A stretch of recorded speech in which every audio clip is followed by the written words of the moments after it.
Bonjour Sophie, et elles sont nombreuses, Oui. vos questions. Nous en avons sélectionné quelques-unes seulement. On commence avec celle-ci qui nous vient des Hauts-de-Seine.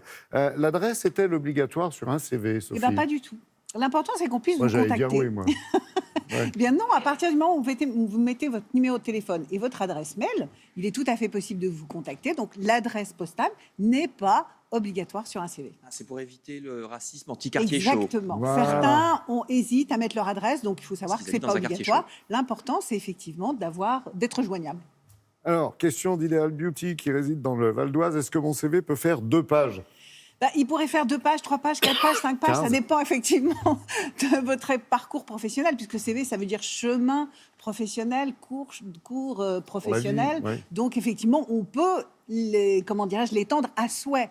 Non, l'objectif n'est pas effectivement d'indiquer toutes les expériences que vous avez eues. L'important, c'est de donner un sens à votre CV, qu'on comprenne un peu la logique de votre parcours professionnel, de comprendre comment vous fonctionnez, où est-ce que vous voulez aller. C'est cela que cherche l'employeur, ou en tout cas la personne qui va lire votre CV. Donc, ce n'est pas la peine de mettre 2 pages, 3 pages, 1 page, ça suffit. Baptiste se demande, lui, si son CV doit être écrit en bleu ou en noir. Eh bien, les deux sont admis. Donc, Baptiste, laissez librement, je vous laisse librement choisir si vous préférez le bleu ou le noir. On évite le rouge et le vert, quoi. Est-ce que c'est obligatoire de présenter son diplôme avec le CV? Avec le CV, non. Par contre, c'est important de l'avoir, d'en En avoir poche, des ouais. photocopies, parce qu'à un moment donné, si le processus de recrutement avance, eh bien, on va vous le demander. Question des Côtes-d'Armor. Comment bien construire son CV? Doit-on y mettre une photo? C'est vrai que la photo, ça gêne beaucoup de gens. Pourquoi? Parce que Ouais. ça dit si on est jeune, si on est moins jeune. Ça dit si on est étranger ou si on est français. Ça dit également... Il y a des gens aussi qui disent « Moi, je ne veux pas mettre ma photo parce que je ne suis pas beau ou je ne suis pas belle ».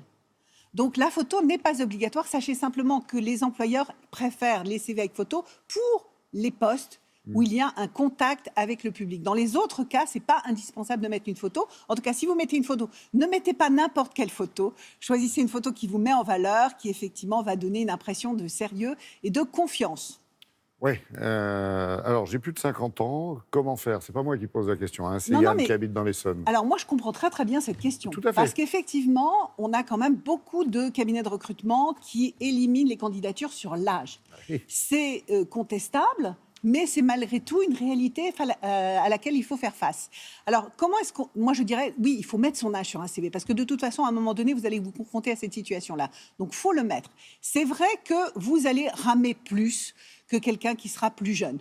Pour autant, il y a quand même des chemins de traverse quelque part pour essayer de convaincre les employeurs de vos compétences, de vos capacités. C'est quoi? Passer par l'intérim, par exemple. L'intérim, il y a moins de sélection sur l'âge. Vous pouvez également passer par d'autres systèmes comme les coopératives d'activité et d'emploi ou alors le portage salarial qui vous permettent de travailler tout en étant salarié. On est handicapé, on doit le mettre sur le CV? Là aussi, pas forcément, ça dépend, parce que 80% des handicaps ne sont pas visibles. Donc, dans un premier jet de candidature, ce n'est pas nécessaire d'indiquer que vous êtes handicapé. C'est votre compétence qui doit primer. C'est votre capacité à occuper le poste pour lequel vous envoyez votre candidature.